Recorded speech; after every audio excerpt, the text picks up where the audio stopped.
Hay varias caras que para mí son nuevas hoy.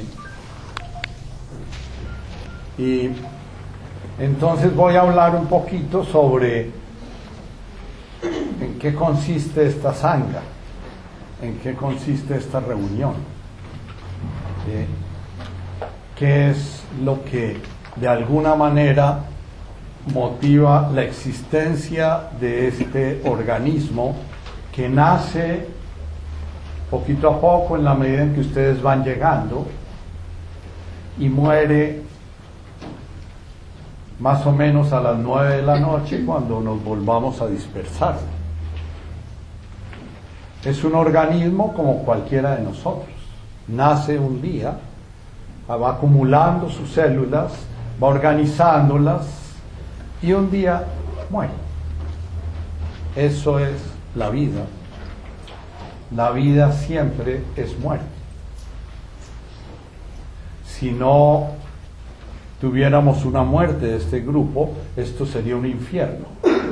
Aquí juntos para toda la eternidad, creo que sería peor que un mal matrimonio.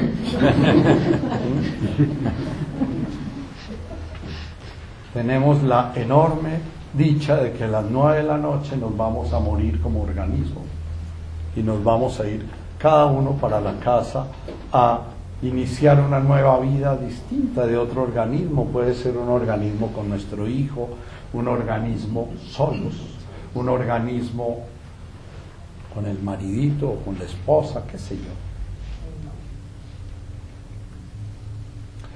Y esta vida que nace, crece, se desarrolla, va generando una conciencia. Y hay una conciencia de todo el grupo. Cada uno de ustedes es como una célula de ese organismo que está aportando su conciencia a la conciencia de este gran organismo que tiene una vida larga de 3 horas. Lo mismo nosotros somos conciencia de un gran organismo que se llama Gaia. Y al mismo tiempo Gaia es conciencia de un gran organismo que se llama Sistema Solar, etc. Y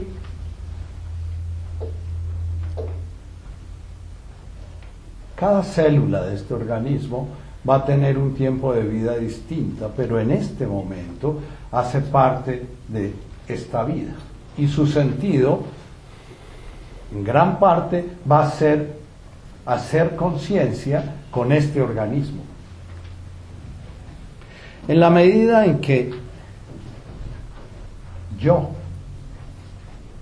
y cada uno de ustedes está completamente sumergido en la historia del organismo y está siendo parte del organismo, muy posiblemente va a haber armonía, serenidad y paz interior. En la medida en que yo o cada uno de ustedes se disocie del organismo, se salga porque se va a pensar en algo, va a pensar que hay que abrir la puerta porque si no nos ahogamos, o va a pensar que al salir no puede conseguir taxi, o va a pensar que todo esto es una cháchara que no le sirve mucho, o qué sé yo, en ese momento va a aparecer dentro de sí una conciencia de sufrimiento, una conciencia de miedo. Nuestro tema de hoy es el miedo.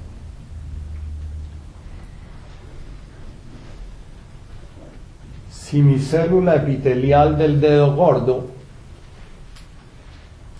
tuviera una conciencia propia refleja, como la tiene mi organismo total, y se pusiera a pensar que la neurona no le está mandando suficiente información y que la neurona va a vivir 50 años y ella va a vivir 26 horas, muy posiblemente esa célula andaría sufriendo mucho.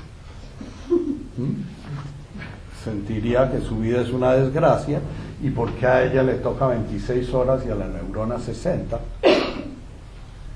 Y si la neurona comenzara a pensar que es que ella de alguna manera quisiera ser la célula hepática, que de alguna forma está comiendo todo el tiempo, mientras que a la neurona le toca solo comer el azúcar que le da la gana de mandarle el metabolismo a través de la sangre. Entonces esa neurona viviría sufriendo, porque la célula hepática come grasa y chicharrón, manteca y muchas cosas, ¿no? Bien.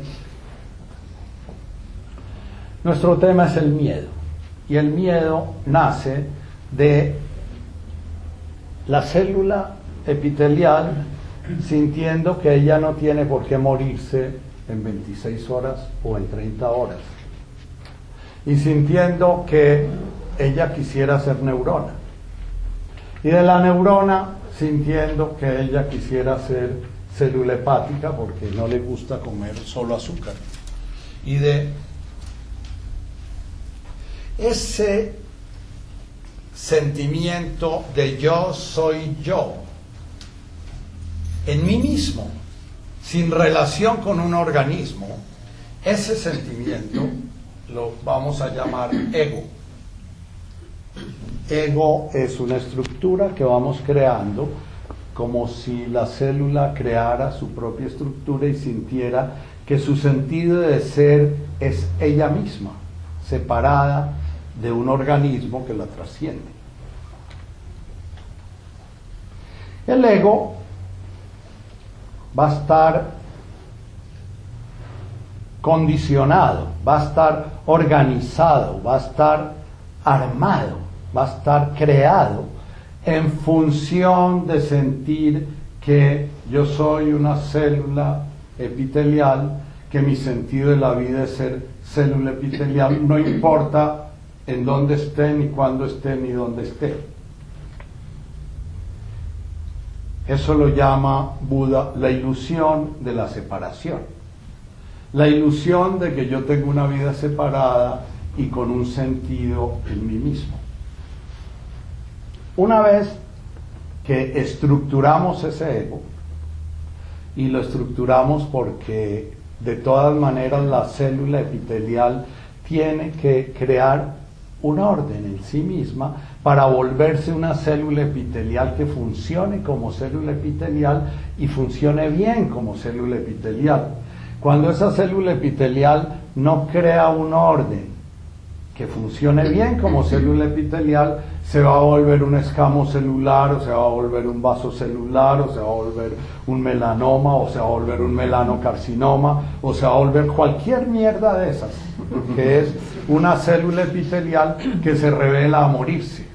Ella decide que ella no tiene por qué estar en el dedo gordo, y que ella quiere estar en otro lado, y que ella además no se quiere morir a las 26 horas que le toca morirse, sino que ella quiere perdurar y durar lo mismo que una neurona. Entonces se vuelve un melanocarcinoma. La medida en que se vuelve melanocarcinoma, va a comenzar a generar un disturbio en todo su entorno, y va a generar un disturbio en sí misma, porque va a estar funcionando como ella no es. Va a estar funcionando, pidiendo y voraciando mucha más energía de la que necesita para vivir, no haciendo lo que realmente vino a hacer, ¿ya? Y al mismo tiempo generando un detrimento del organismo total.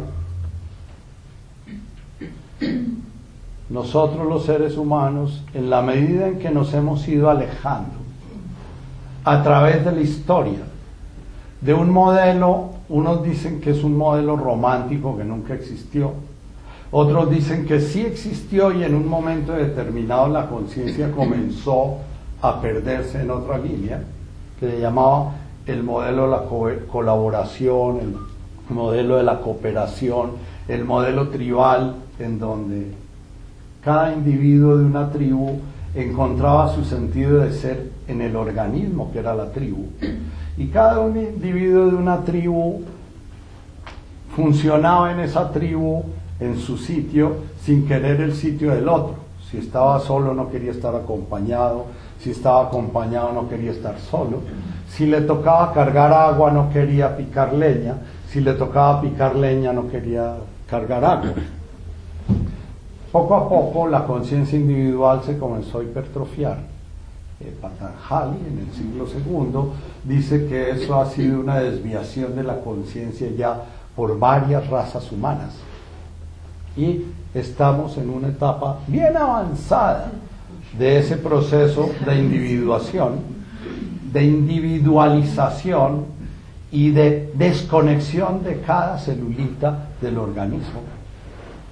Y entonces ya hablamos que todas las células son iguales, que todas tienen los mismos derechos, que los derechos humanos fundamentales son los mismos para la neurona, que para la célula epitelial, que para la célula hepática, y que las necesidades de todas son las mismas. Y entonces aparece la conciencia masificada de la cual habla Ortega y Gasset.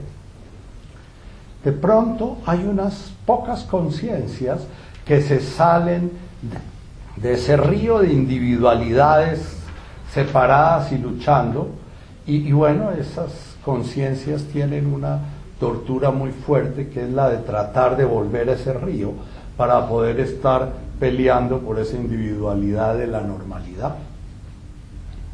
Bien. El miedo hace parte de la célula epitelial. Si yo me pico con una aguja, la célula epitelial de alguna manera va a resentirse porque ella siente que puede morir con ese pinchazo. Y la célula epitelial tiene un mandato fundamental, es conserve la vida por el tiempo que le toque vivir, 36 horas. Ustedes saben que en el ADN viene el código de cuántas horas debe vivir cada célula, y que cuando se produce un cáncer es porque esa célula perdió la posibilidad de leer claramente su código y entonces quiere vivir más de lo que le tocaba. El miedo hace parte de la vida. El miedo hace parte de la reacción del ser vivo frente a la posibilidad de morir. Pueden entrar y ponerse por aquí. Y si quieren podemos abrir un poquito a mincha. O dejar abierta la puerta para que entre un poquito de aire.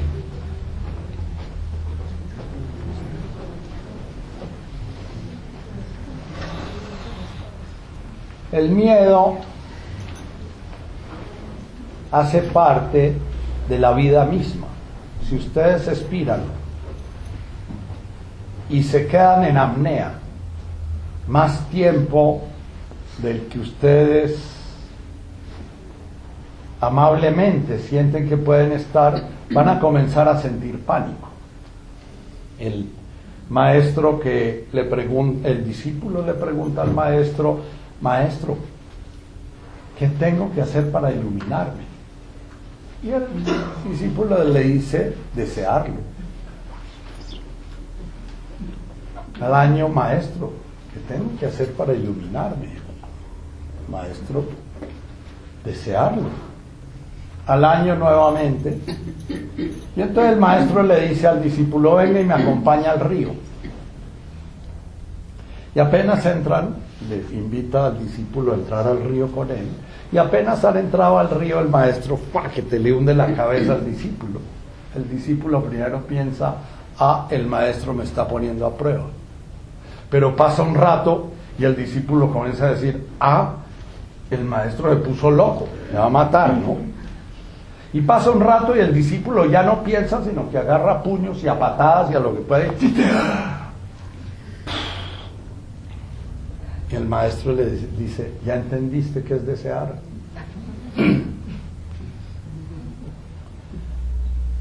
La vida desea la vida. Y ese es un misterio enorme de la vida. La vida es algo que se da para morir. Sin embargo, la vida viene marcada desde su misma programación para proteger la vida. Y el miedo es la respuesta básica de la vida frente a la amenaza contra la vida. Entonces la amiba, cuando le mandan el antiamibiano, ella llega y se arruga, se contrae, se enquista y espera que pase el tóxico y después si vuelve y se desarruga y se abre al ambiente y comienza a hacer su danza, a buscar su glóbulo rojo y volvérselo a comer. Pero mientras ella siente que hay una amenaza, ella clic, se contrae. Y cada uno de ustedes es como una amiba. Cada vez que siente un peligro a la vida, hace así. Eso se llama la respuesta de estrés. Por eso todos nos vamos volviendo viejitos y arrugados, tanto que repetimos la respuesta de estrés. Nos contraemos. Y esa contracción es una contracción que está marcada en nuestro organismo biológico para sobrevivir. Sobrevivir significa vivir el tiempo que la célula que soy yo está destinada a vivir en función de un gran organismo del cual hago parte y del cual mi función es generar una conciencia. Entonces, hay un miedo que es el miedo básico y fundamental de la vida. Cuando una persona está despegada de la vida, cuando una persona entra en inconsciencia y comienza a frivolizar la vida, comienza a tomar la vida como algo frívolo, como algo que no vale la pena, como algo que en mi escrito hablo del respeto, ¿no? Lo primero es que pierde es el miedo. Entonces ustedes vieron anoche los vándalos tirando y exponiéndose a mil cosas y bueno, el instinto de conservación desaparece.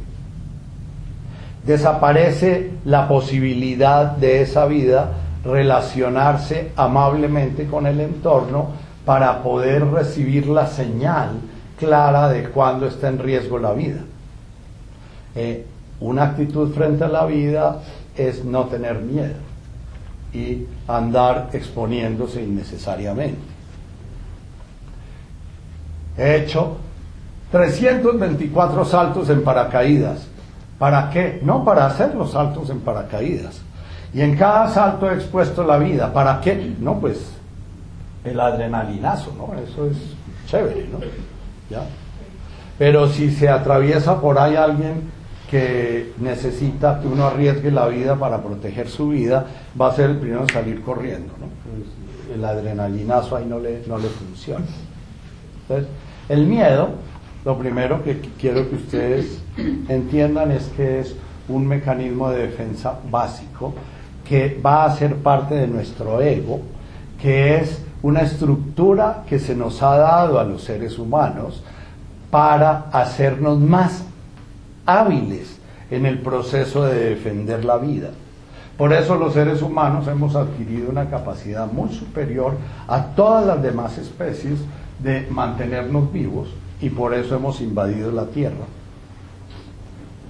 El ego es una estructura cuya gasolina, cuya motor es el miedo.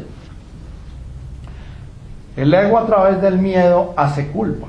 Ya hemos trabajado durante 3 sesiones con la culpa, con el perdón. El ego a través del miedo hace orgullo, hace soberbia, hace envidia. El ego a través del miedo hace muchas cosas. Si ese ego es un ego que se ha formado en un bebé, que ha llegado al mundo conectado con el organismo, y conectado con el organismo a través de ¿quién? De su madre, posteriormente de su padre, de su familia, ¿ya? Entonces, ese ego de alguna manera va a tener, además de su programación básica de defender su vida individual, va a tener una programación secundaria de vivir en función del organismo. Y eso teóricamente era la conciencia de los seres humanos que vivieron en las primeras comunidades humanas, para quienes el sentido de la vida era la manada. Y entonces, si en un momento determinado la manada corría riesgo, ese ego entendía perfectamente que la manada estaba por encima de su conciencia individual y que él, como reflejo, iba a defender la manada, como la cebra macho o las cebras horras se exponen al depredador, a la chita o al jaguar o al león para defender las hembras preñadas o las hembras criando. Ellas pierden su instinto de conservación porque su instinto de conservación se pone al servicio del instinto de la conservación de la especie. Esto lo digo porque yo me imagino, es mi imaginación romántica, que nos ha tocado vivir una época de la conciencia muy difícil dentro del misterio del proceso de la conciencia con mayúscula. Nos ha tocado vivir un planeta en donde la conciencia de solidaridad, la conciencia de comunidad, ha ido desapareciendo. Nuestros sistemas económicos son el capitalismo salvaje, en el cual no hay ni 5 de conciencia organísmica. El capitalismo salvaje es cada quien chúpele al organismo lo máximo que pueda. Se llama célula cancerosa. Entonces hoy pasaba por enfrente de la casa de una hermana del señor Julio Mario Santo Domingo, 7 carros de guardaespaldas salieron con el señor Santo Domingo y 32 guardaespaldas, ¿no? Ese es un melanocarcinoma que chupa una tonelada de energía para mantener una vida ya vieja, caduca y posiblemente pobre en conciencia. Pero bueno, no voy a juzgar. Ya lo juzgué.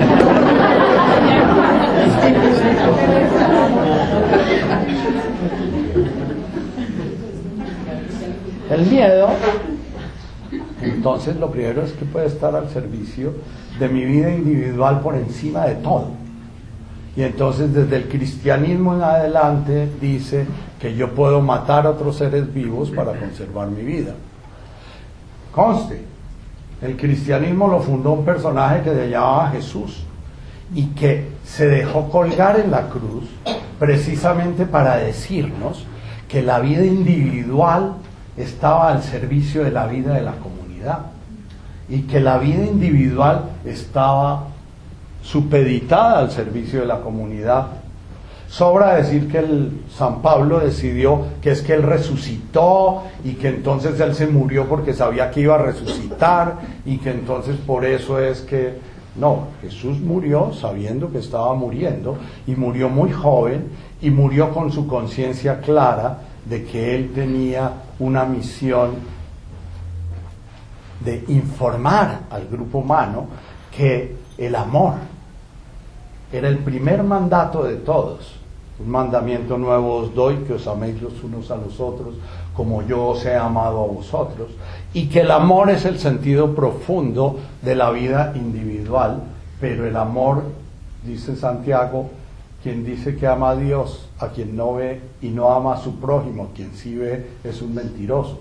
El amor es la sensación que tiene ese ego de estar recibiendo su energía del árbol.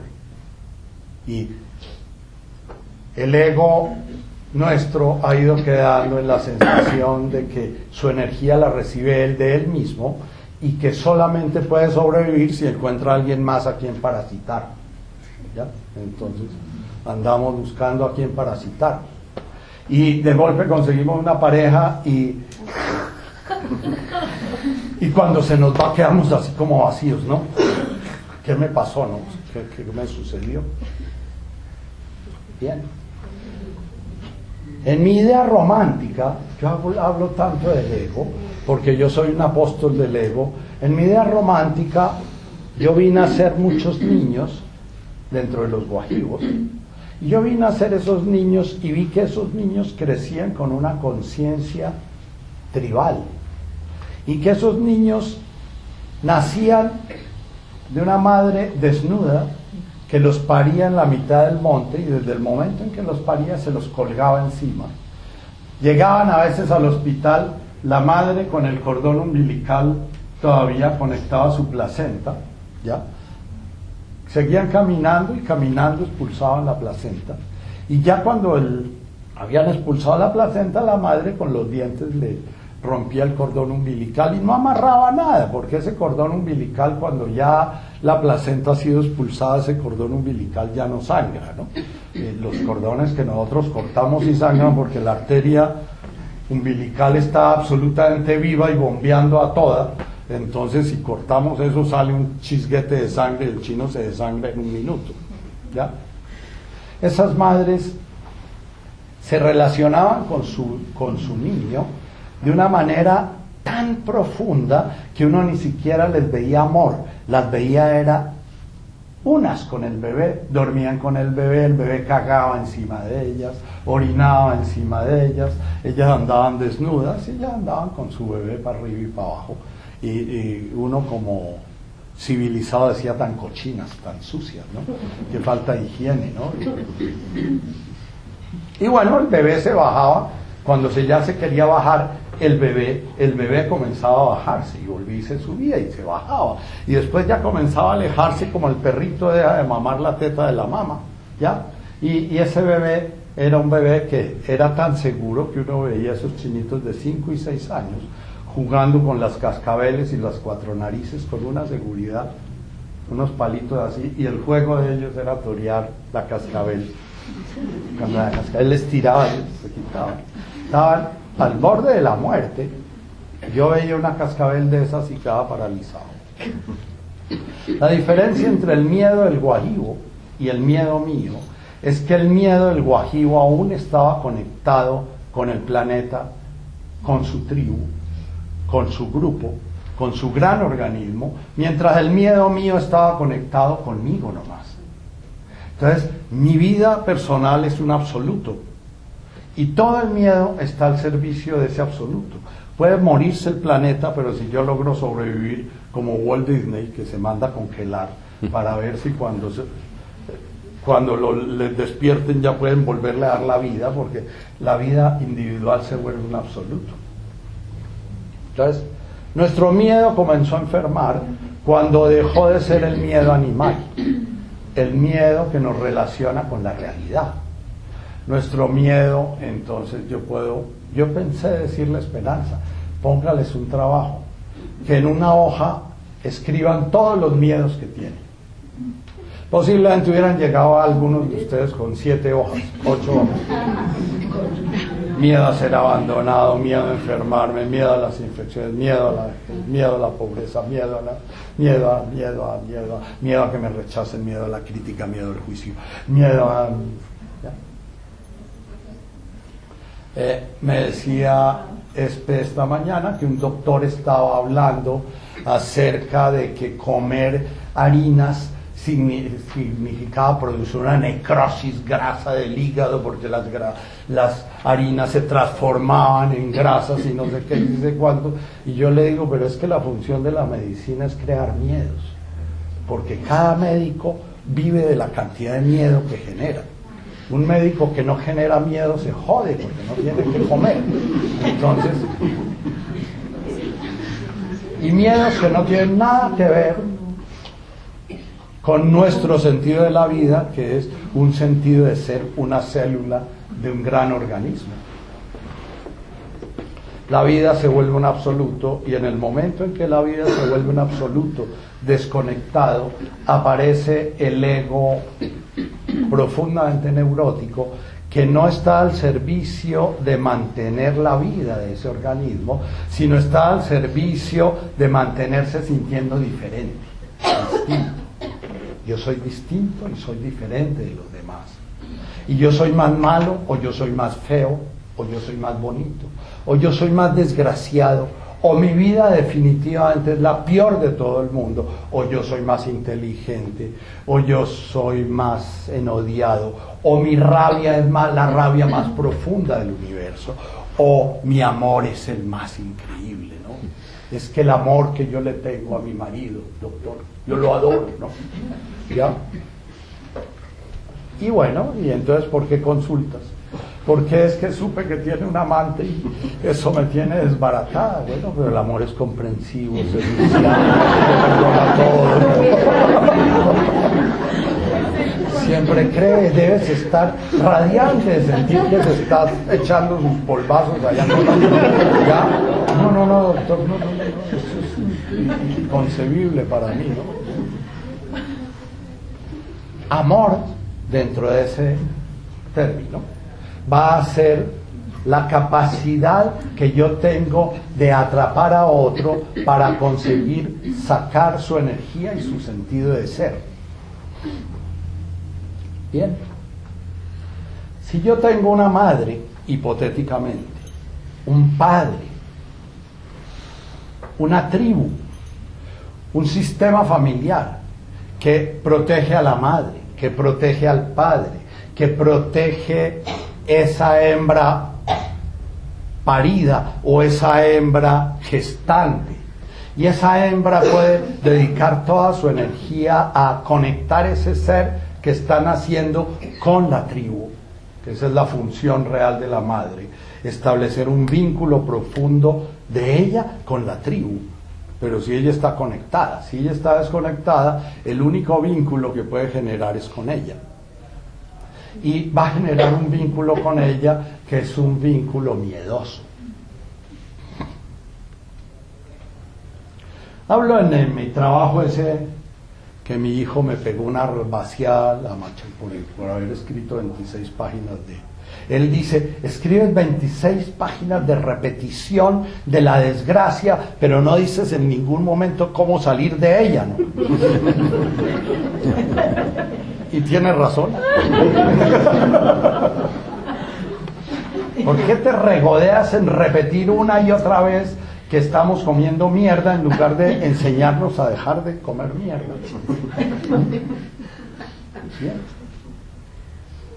Bien. Cuando leí eso anoche quedé todo confundido, ¿no? Quedé así como en blanco y dije, tiene toda la razón. ¿Por qué será que dedico tanto tiempo a hablar de por qué nos quedamos mal programados en lugar de hablar de cómo reprogramarnos? No sé. Posiblemente porque estoy todavía comiendo de esa mierda de la cual tanto hablo y todavía no me he iluminado para hacer ese tránsito que vamos a danzar hoy con nuestras 3 danzas sagradas. Trabajo al que vamos a invitar esta noche con nuestras danzas es a recorrer un camino. Yo siempre me justifico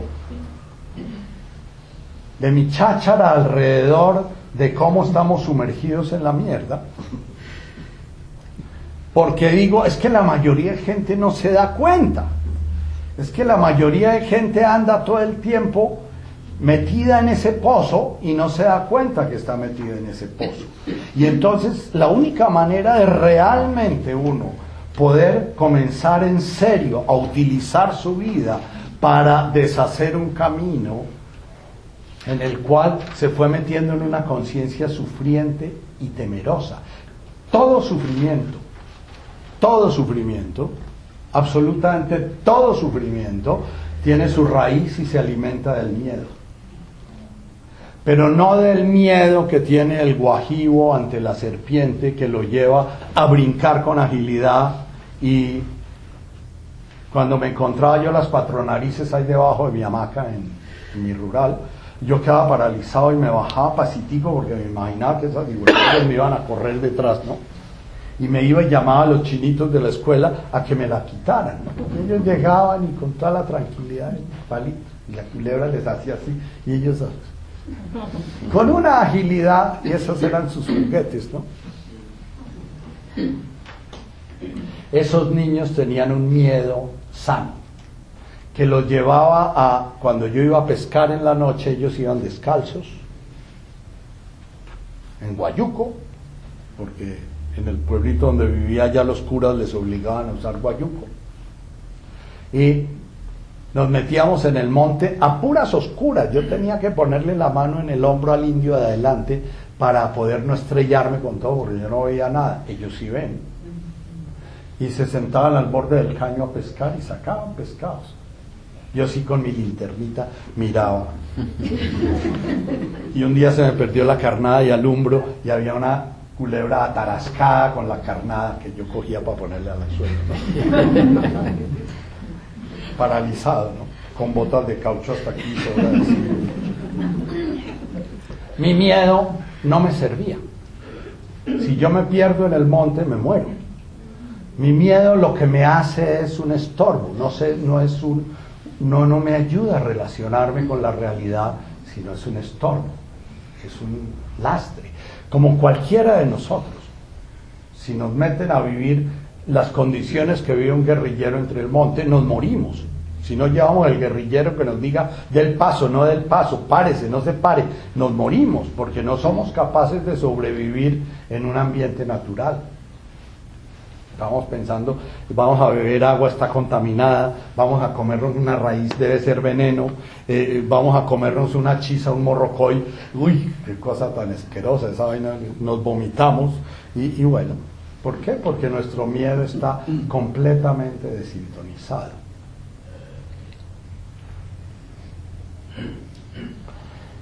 El miedo conserva la vida de la célula para que pueda mantenerse al servicio de un organismo. Cuando el ego comienza a funcionar en función de ser distinto, el miedo comienza a estar al servicio de ser distinto, de ser diferente, de estar separado.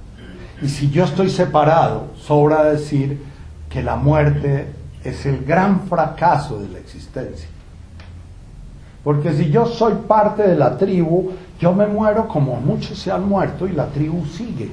Y mi vida sigue en ese organismo. ¿Ya? Estoy hablando a nivel biológico, no estoy hablando a nivel místico.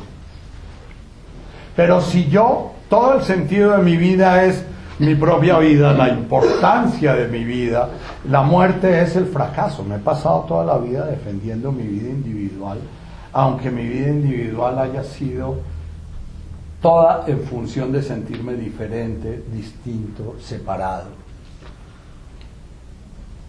Cuando nazco en un ambiente donde mi madre me puede conectar con el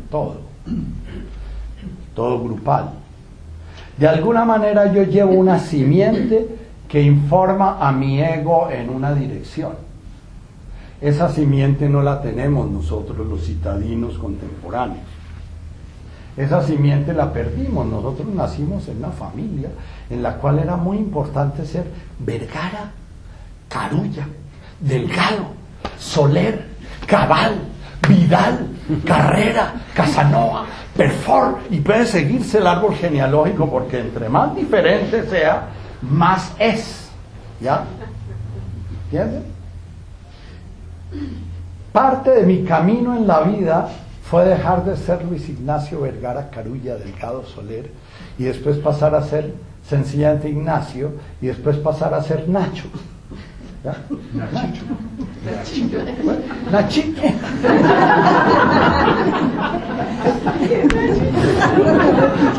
Célula epitelial.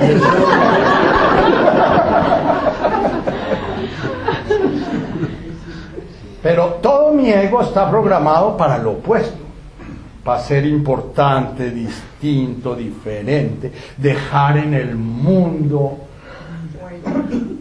una huella, una obra, una marca, ¿no? Como Napoleón o como Hitler o como cualquiera de ellos, ¿no?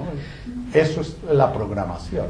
Entonces nuestros miedos, si ustedes recorren su lista de miedos, van a tener que ver es con eso, no van a tener que ver con sobrevivir, no van a tener que ver con comunicarse, no van a tener que ver con desarrollar algún día la conciencia amorosa. La conciencia amorosa es lo más peligroso del mundo, porque la conciencia amorosa es el descubrir que ese ser individual es una ilusión.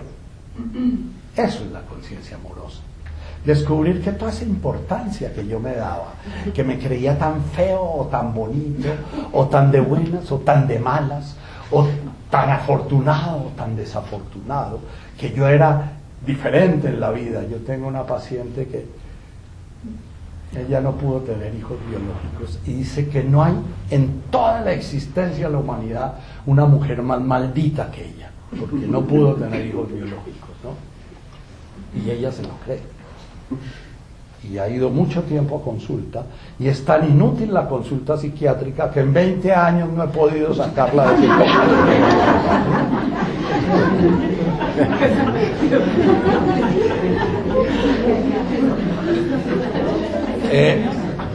Dice Tony de Melo que mucha gente va a consulta psiquiátrica para sentir que está cambiando y poder seguir sin cambiar nada.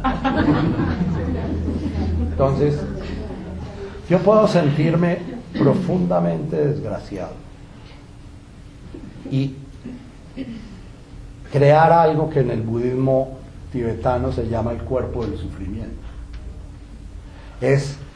Voy a alimentar durante toda mi vida esa parte de mi identidad que es mi sufrimiento, para sentir que yo soy diferente, que soy distinto.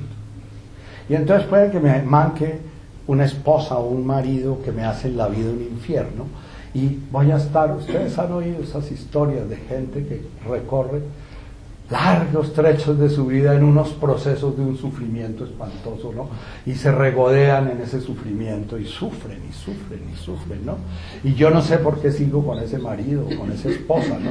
Y yo les digo porque tu cuerpo del sufrimiento está gordito, cebado, y tú lo alimentas todos los días con esa misma historia, ¿no? Lo mantienes siempre sintiéndote que tú eres especial porque a ti te duele más que a los demás eso, ¿no? Bien. La reacción básica del ego frente a algo que amenaza la vida es defenderse, huyendo, atacando o lo que sea. El ego funcional del guajibito entonces va a tener una reacción básica frente a lo que amenaza su vida, defendiéndose, huyendo o atacando.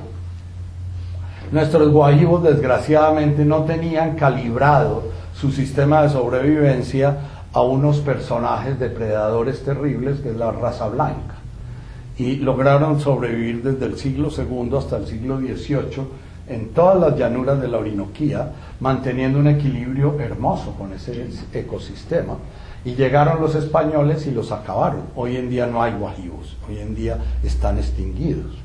Y así ha pasado con muchas etnias. ¿Por qué? Porque ellos tenían capacidad de defenderse de los peligros reales, no de los peligros neuróticos de unos españoles que venían y los mataban porque no se bautizaban, o porque no rezaban como tocaba rezar, o qué sé yo.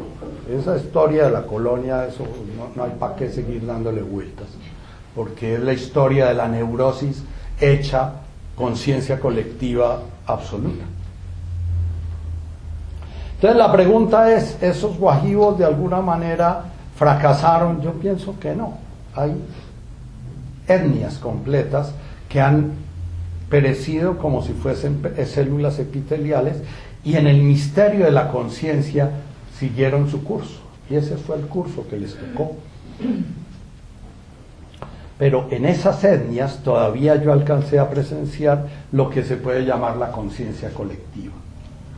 En nosotros llegar a un estado de conciencia colectiva es ya un logro que muy poquitas personas logran. Conciencia colectiva no es Shakira dándole zapaticos a los niños conciencia colectiva no es hacer fundaciones de Julio Mario, hacer bibliotecas. No, conciencia colectiva es sentir el dolor profundo del organismo desgarrándose en la noche de anoche en una violencia loca, y sentir ese dolor y sentir me duele, y yo no puedo sentarme a pensar con claridad, ni puedo sentarme a oír claramente mi música porque me está doliendo. Entonces muchos me dicen, entonces yo no veo noticieros, doctor, porque es que ¿para qué ve uno noticieros? Porque es que uno ve esos noticieros y ve a esos niños muriéndose con gasarín, ¿no? Sí, es una manera de proteger de pronto la mincha de conciencia colectiva, que a base de estar envenenándose y envenenándose y envenenándose se vuelve indolente. Uno a base de ver muertes y muertes y muertes y muertes, termina no doliéndole la muerte. Bien. El dolor de la vida en peligro y el dolor de la individualidad en peligro son dos dolores completamente distintos. Y parte de lo que yo grito y repito y hablo del ego todo el tiempo y echo cháchara sobre el ego, y mi hijo me dice que qué repetidera tan cansona, ¿no? Es que yo no tengo que pelear con mi ego. Yo lo que tengo es que despertar mi ego animal, adaptado para vivir en este planeta y adaptado para cuidar a mi tribu y adaptado para estar en relación con otros. Un ego, por ejemplo, bien desarrollado puede generar una historia de volverse uno dula, por ejemplo, como la Veroniquita. Es ver que tantos niños nacen dentro de un ambiente tan loco que es esa maternidad, en unos hospitales absolutamente atropelladores, con unas madres absolutamente confundidas por un macho que las hace parir con las patas para arriba y que las desgarra y que no entienden qué está pasando, que de pronto un sentido de comenzar a crear el primer núcleo es que haya una tribu artificial de 2, 3 mujeres que acompañan a una mujer a parir decentemente, a parir conectada con la vida, a parir conectada con ella, que le permite a ese niño romper la cadena de generaciones enteras de estar desconectado porque nació desconectado, como la mayoría de nosotros nacimos desconectados. Y nacimos desconectados no porque nuestra mamá sea mala ni porque es culpable, sino porque ella ya estaba desconectada y su abuela estaba desconectada y su bisabuela estaba desconectada. Con frecuencia mi discurso me dice que soy muy machista porque hablo de la madre y de la madre y de la madre. Pero es que la madre es el cordón umbilical que une la conciencia colectiva con esa conciencia que están haciendo ahí. No es el padre. El padre puede proteger a la madre como una tribu adecuada, pero el padre no es suficiente, el padre es macho. El padre normalmente en las tribus estaba cazando mientras las mujeres estaban acompañando a la pariente. El padre no entiende mucho de eso. El padre, bueno, yo soy absolutamente neurótico y me desmayaba en los partos de mi mujer. Entonces en lugar de acompañarla, lo que pasaba es que me volvía un estorbo, ¿no? Porque tocaba sacar al marido desmayado y es que soy médico, ¿ya? Entonces, ¿por qué? Porque ese misterio de la vida nunca he entendido por qué el parto mismo me genera un pánico espantoso, me desmayo. En mi trabajo de obstetra le tocaba a la enfermera tenerme y al fin me quitaba y ella recibía. Yo caía como un plátano. Entonces ella recibía al niño, lo atendía y después iba y me levantaba. Entonces, reconocer algo muy duro. Mi madre no me amó. ¿Qué quiere decir mi madre no me amó? Mi madre no estaba conectada con esa fuente que es la conciencia colectiva. Y entonces al estar desconectada ni se amaba a ella misma, ni me podía amar a mí. Mi madre de alguna manera hizo lo que pudo, como con ella hicieron lo que pudieron. ¿Ya? Bueno, y mi padre, bueno, hoy en día los padres están tratando con un esfuerzo enorme de volverse madres, pero y entonces tratan de ayudar a la mamá a cambiarle el pañal al niño y tratan de ayudar, sobra decir que la mamá todo el tiempo le está diciendo que así no es y que no lo coja así, porque es que el padre no es la madre, y lo que une a la madre con el hijo es una cualidad de relación diferente, distinta. Cuando yo hablo de esto, hablo de que todos nuestros miedos comienzan desde muy temprano a estar relacionados con dos temores fundamentales que van a ser la raíz de todos nuestros miedos. Uno, el temor a ser abandonados. El bebé siente que no hay contención. Él es un campo energético que está percibiendo la energía de la madre y está percibiendo la energía del entorno. Y él siente que no hay contención. Él siente que, pucha, aquí muy posiblemente me van a dejar morir, ¿ya? Y lo primero que tengo que hacer es ver a ver cómo no me dejan morir. Por otro lado, ese bebé comienza a sentir a los 8 meses, 9 meses, 10 meses, arranca a los 6, 7 meses ese proceso, comienza a sentir que mi madre me está devorando. ¿Por qué? Porque la madre de alguna manera siente que no hay la conexión que ella desearía con ese bebé, siente que de alguna manera no logra esa conexión visceral que le mueve sus células. Entonces ella comienza a hacer cosas desde la cabeza para suplir lo que ella siente que le falta, y entonces el bebé lo arrullan cuando él está pidiendo que lo dejen quieto, le dan teta cuando él está pidiendo que lo dejen cagar, lo ponen en la vasenilla cuando él está pidiendo es que lo dejen dormir. ¿Por qué? Porque no hay esa diada madre-hijo que hace que la madre sepa qué es lo que necesita el bebé, porque ella lo siente, no porque ella intuye que el pediatra dijo. ¿Ya? Por eso yo planteo, cuando alguien me dice que quiere volverse dula, yo le digo, tienes que meditar, tienes que entrar en contacto con tu cuerpo, tienes que encontrarte a ti misma, porque si tú vas a ayudar a una madre desconectada, la puedes ayudar en la medida en que tú estés conectada. Si tú estás desconectada, va a hacer más ruido alrededor y vas a llegar ahí a hacer ruido. ¿Qué es dula, Nacho? ¿Qué es dula? Sí. Es una institución que se ha creado como de parteras modernas. Antiguamente existía la partera y la que ayudaba a la partera, que eran las que acompañaban todo el embarazo y llegaba el parto, y eran las que atendían los 40 días de la dieta, y eran las que se hacían cargo de que la madre sintiera que ella podía dedicarse 100% a su bebé, que ella podía ser una con su bebé, porque la tribu estaba haciéndose cargo de ella. La madre no necesita que alguien se haga cargo del bebé, la madre necesita que se hagan cargo de ella, no del bebé, porque ella se hace cargo del bebé espontánea y naturalmente.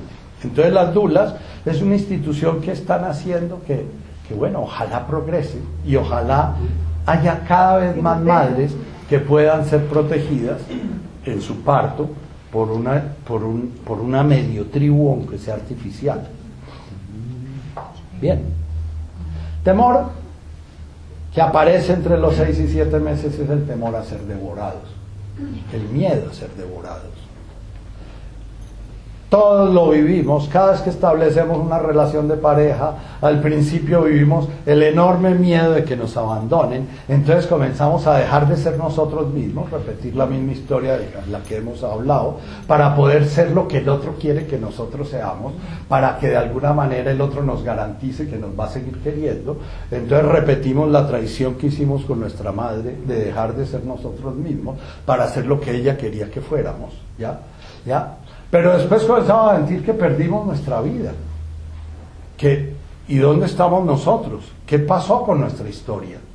Y entonces yo nací sencillamente para ser el objeto del amor del otro. Entonces comenzamos a sentir el ahogo de que nos están devorando, el ahogo de que nos están exigiendo dejar de ser nosotros mismos, el ahogo de que estamos perdiendo nuestra historia. Y en esa nos movemos, ¿no? Y bueno, van a aparecer detrás de estos dos miedos todos los miedos sociales. El guajibo tiene un miedo fundamentalmente frente a su vida y su muerte. Él tiene que de 10 guajibos que nacen, crecen 3, 4. Eso es lo normal entre ellos. ¿Por qué? Porque esa es la lógica de la vida. De 20 millones de espermatozoides, uno corona. De 90 tortuguitas, una llega al mar, y de pronto apenas llega al mar, ahí está el pescadito listo para la única que llegó, y esa es la ley de la vida. Nosotros, los de la raza blanca, posmodernos, creemos que los niños no deben morir, y que si se muere un niño es porque pasó algo terrible, ¿no? Los niños se mueren. Y entonces cuando yo le digo a las madres, si usted no le da permiso de morir a su hijo, no le va a dar permiso de vivir, siempre me dicen, pero es que usted es como medio salvaje, ¿no? Usted no sabe el dolor profundo de una madre cuando le muere el hijo. Si yo siento realmente que mi hijo es el sentido de mi vida individual, entonces si muere mi hijo, muero yo.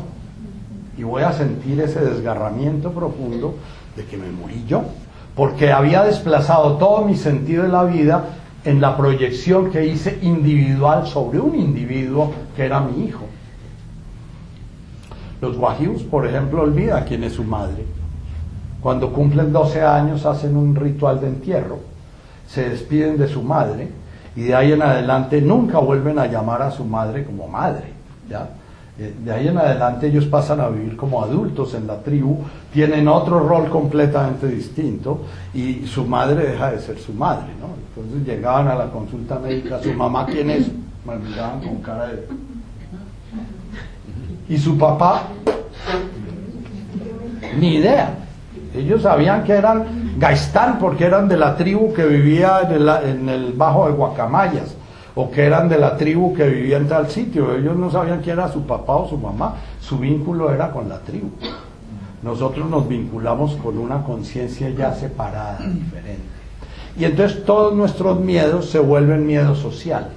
Miedos que tienen que ver con estar buscando el reconocimiento y la valoración de un individuo que es nuestra madre, que de alguna manera nos hace creer que si ella nos reconoce y nos valora, nosotros somos. Que si ella no nos reconoce y no nos valora, nosotros dejamos de ser. Entonces comiencen a repasar sus miedos y verán que miedo a morir viejo solo, miedo a la invalidez, miedo a ser inútil, miedo a la burla, miedo al ridículo, miedo a ser rechazado, miedo a ser abandonado, miedo a ser traicionado, miedo a que me pongan los cuernos, miedo a que... Cojan sus miedos y hagan una lista de miedos y van a ver que no tienen ninguno que ver con la sobrevivencia. Entonces, si yo digo en la consulta, lo que pasa es que tú tienes miedo de morir, me dicen, no, doctor, lo que yo tengo miedo es que mi marido me ponga los cuernos, o que mi mujer me ponga los cuernos. Yo le digo, pero es que eso es miedo de morir. ¿Cómo así, doctor? Ah, porque tu ego, cuando comenzó a formarse, él comenzó a codificar que si tu mamá te abandona, tú te mueres. Y tú con ese código creciste. Y te pasas la vida buscando que tu mamá te siga queriendo toda la vida. Y sientes que si tu mamá te abandona, te mueres. Tu mamá puede ser tu marido, tu mamá puede ser tu mujer, tu mamá puede ser tu hijo, tu mamá puede ser, qué sé yo. El ego queda codificado en una conciencia dual, en una conciencia en la cual yo soy en la medida en que otro me reconoce. Soy en la medida en que el grupo social me reconoce, soy en la medida en que... Bien. Los otros temores son miedo a que me atraquen, miedo a que me quiten el carro, miedo a que me quemen la casa, miedo a quebrarme, miedo a que me hieran, miedo a infectarme, miedo a enfermar, miedo. Todos esos otros miedos tienen que ver con el miedo a ser devorado, el miedo a no poder realizar yo el curso para el cual vine y encarné, el miedo a no poder ser la célula epitelial que tendría que ser. Pero como no estoy conectado con mi organismo, estoy conectado con un ente que se llama la normalidad. Y entonces me da miedo ser excluido de la normalidad. Me da miedo no ser amado como todo el mundo es amado, no poder tener mujer e hijos como todo el mundo tiene mujer e hijos, no poder tener carro. No. Y ese miedo está en las tripas, ese miedo no está en la cabeza. Ese miedo lo sentimos como un hueco que se nos abre, ¿no? Si vamos en el carro y nos paran y nos ponen un revólver y nos quitan el carro y nos dejan tirados en la calle, ¡pucha! Duramos 2 meses o 3 meses con estrés postraumático porque no, eso fue una experiencia de muerte, ¿no?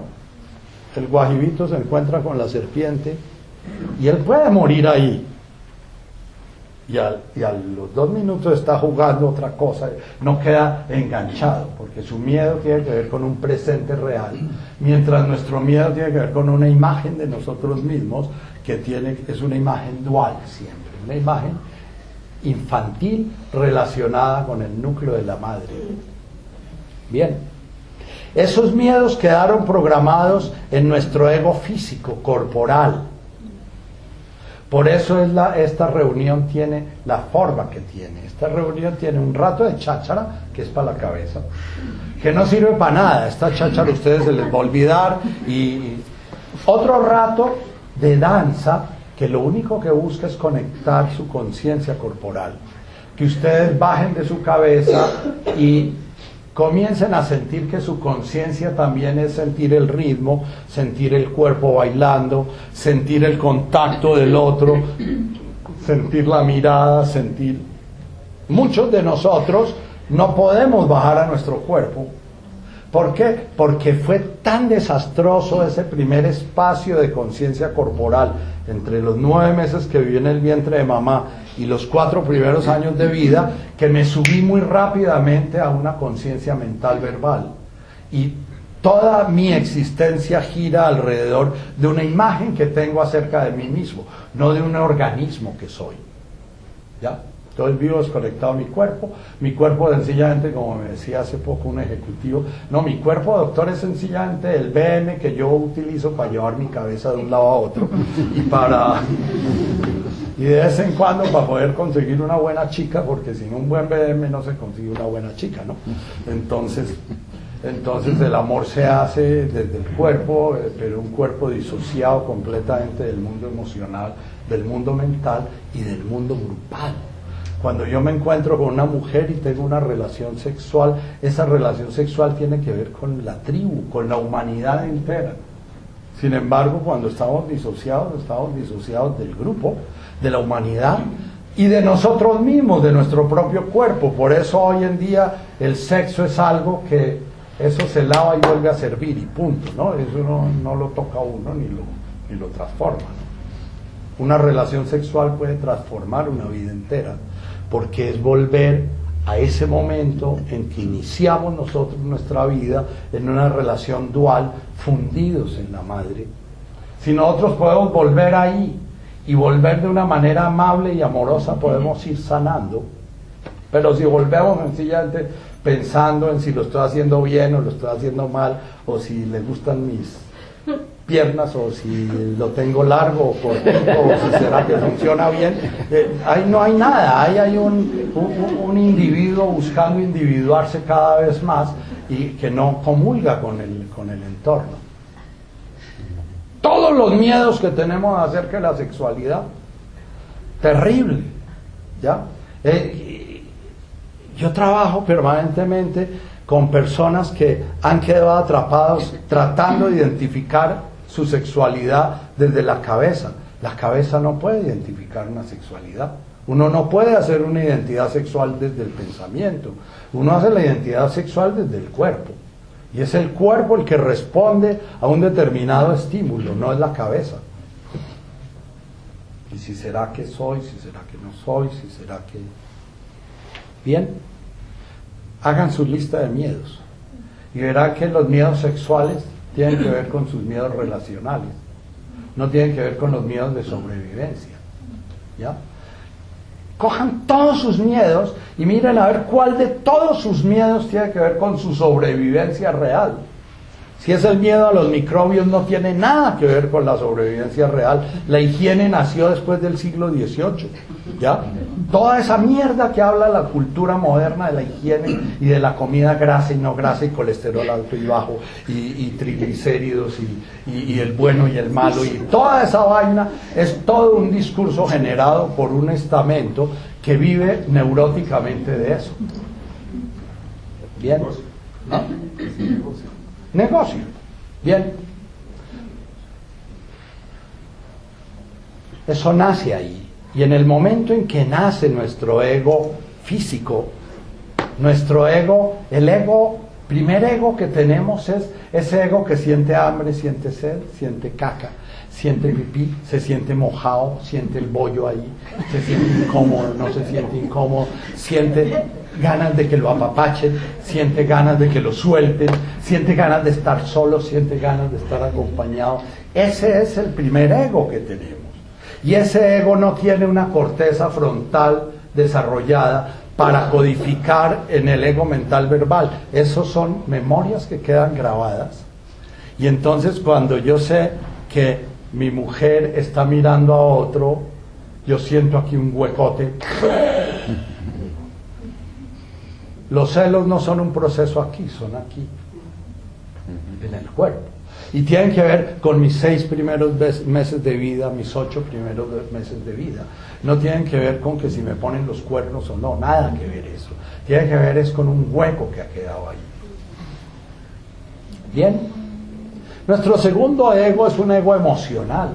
Normalmente, si yo tengo un buen entorno, una buena tribu, yo voy a poder llegar a mis 4 años viviendo mi cuerpo y viviendo una identidad corporal que me permite oír la música y sentirla, que me permite sentir el hambre, sentir la saciedad, me permite sentir cuando tengo ganas de echarme un pedo y me lo puedo echar, me permite sentir cuando me sobra un gas en mi cuerpo, me permite sentir cuando tengo ganas de hacer popó y cuando no. Cuando no tengo eso, me he subido a la cabeza desde el año y medio. A mí me duele un poquito mi nieta porque mi nieta ya sabe leer y ya escribe en el iPad, YouTube, para buscar sus videos y tiene 2 años. Ella se subió a la cabeza antes de tiempo. Y bueno, yo lo veo, me duele, pero no puedo hacer nada. Y eso que mi nieta es hija de mi hija, que estudia con Laura Goodman, hace terapia con Laura Goodman, hizo todo el proceso de parto conectado, pero al mismo tiempo ella en su cuerpo tiene tiempos de mucha soledad, de mucho abandono, porque nosotros éramos un par de médicos que la dejábamos en manos de una culicagada de 18 años, que lo único que hacía era ver telenovelas durante todo el día, y la tatica se crió en sus 3 primeros años de vida en manos de Lucrecia, que veía telenovelas todo el día. Entonces ella se conectó con eso y su hija está revelando lo mismo que vivió ella. Ella posiblemente estaba como la chiquita, a pesar de que ha querido cambiar y que tiene conciencia, su cuerpo sigue transmitiendo una información en automático. Bien, esto lo digo porque después nosotros entramos en una etapa que se llama el mundo emocional, y nuestro ego va a ser la sensación de ser amado, de ser rechazado, la sensación de que hay un espacio en el grupo social para nosotros, o que no hay ese espacio, la sensación de que mi presencia es agradable para otros, o la sensación de que mi presencia es desagradable. Ese es nuestro ego emocional. La mayoría de nosotros brincamos muy temprano del ego somático, del ego organísmico, al ego mental verbal, y ni siquiera atravesamos por el mundo emocional. Nos brincamos el mundo emocional, y el mundo emocional comenzó a despertar funcionando al servicio del mundo mental.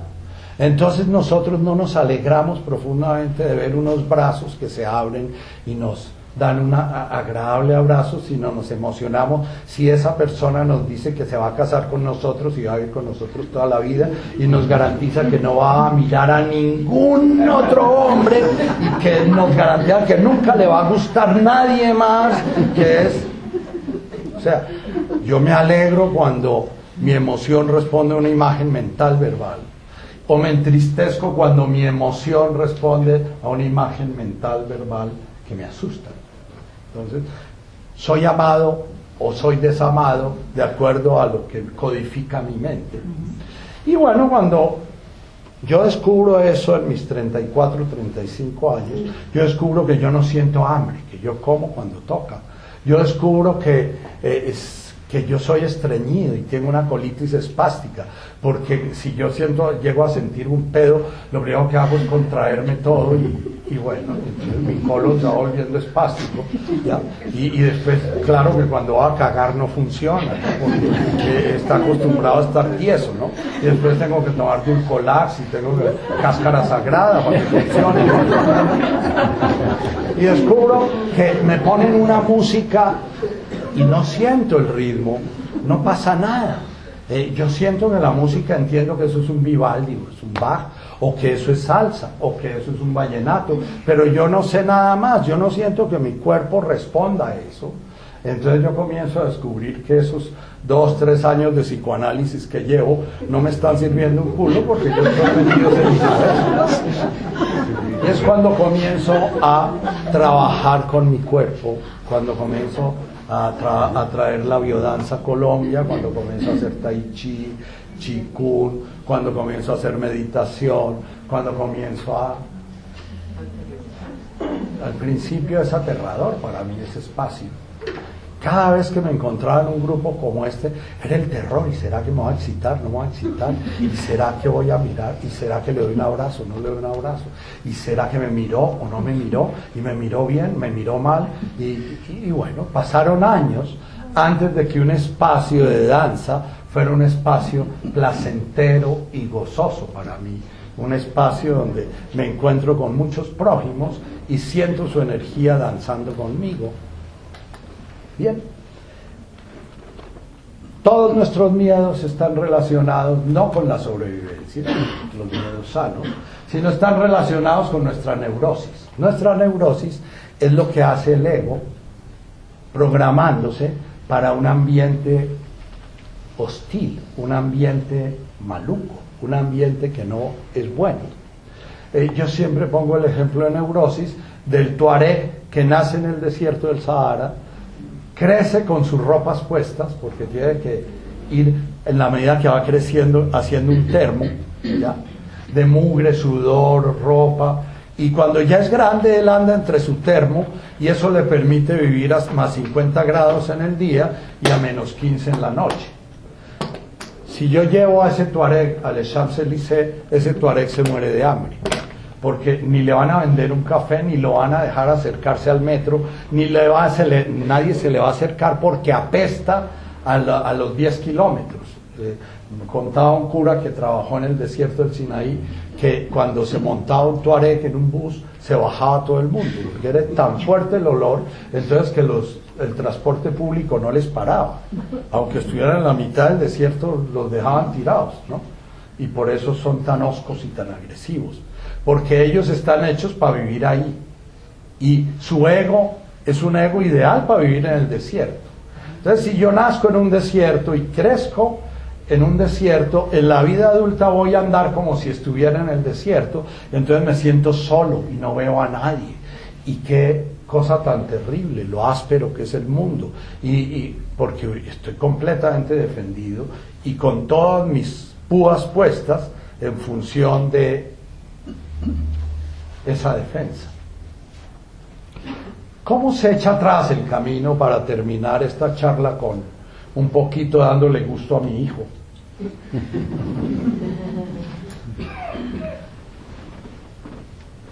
Trabajamos primero que todo el perdón. Y hablamos que el perdón tenía que ver con ponernos en contacto con nosotros mismos. Pero que en nosotros mismos tenía que ver con nuestro cuerpo.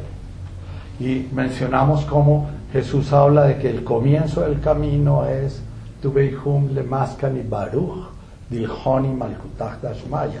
Bienaventurado el que se afinca, se afianza en su respiración, lo que hicimos al comienzo de esta sesión. El que vive desde su respirar, no desde su cabeza. El que vive siendo consciente de su energía vital en movimiento, porque ese es el que realmente vive el reino de la tierra. Tradujeron, ellos heredarán la tierra. La realidad es que él vive el reino de la tierra, él está vivo. Yo le respondo a mi hijo, yo te he hablado de meditar, te he hablado de hacer tai chi, te he hablado de bailar, te he hablado de cuando las poquitas veces que de pronto aún te den ganas de tener sexo, porque ya lleva 8 años de matrimonio, sobra decir que está cansado. Haz una meditación antes y trata de entrar en contacto con eso que acontece, ¿ya? ¿Qué es meditar? Meditar es sentarme a hacer nada, para nada.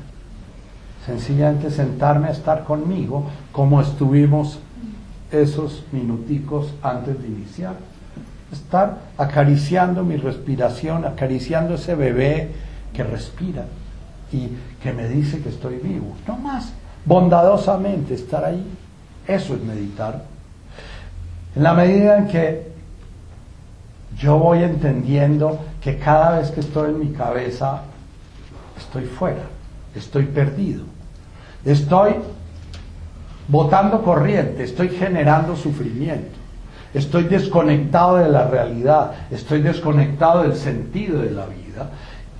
En la medida en que una y otra vez me recuerdo eso, voy a comenzar a tomarme en serio el comenzar a respirar conscientemente. Voy a comenzar a tomarme en serio si hago esto, estar muy consciente de qué pasa en mi mano, estar muy consciente de qué pasa en todo mi organismo cuando hago esto, sin preguntar, ¿será que va a creer que soy marica?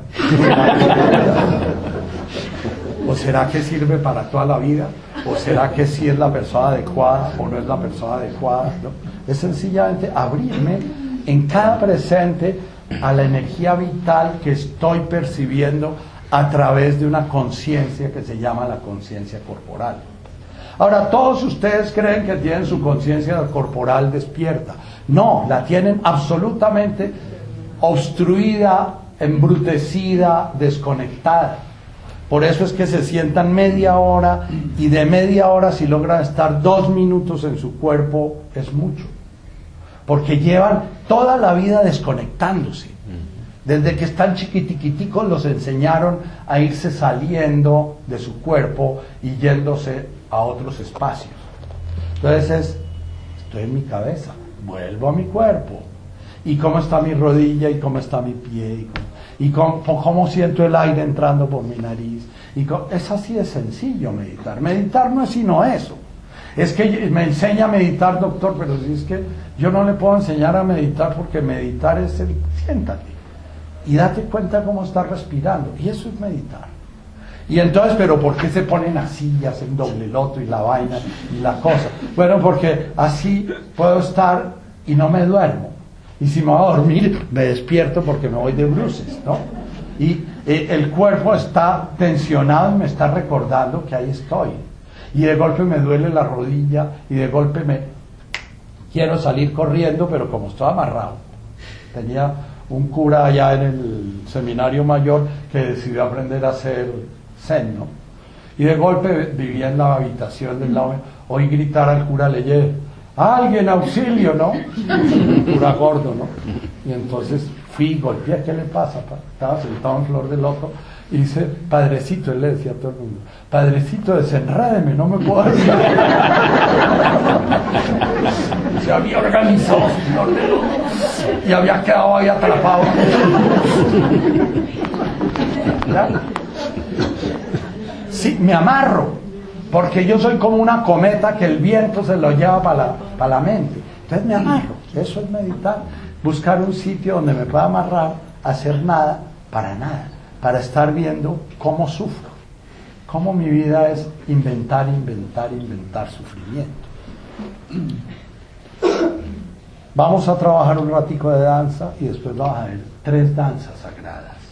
La primera es la segunda invocación del Padre Nuestro.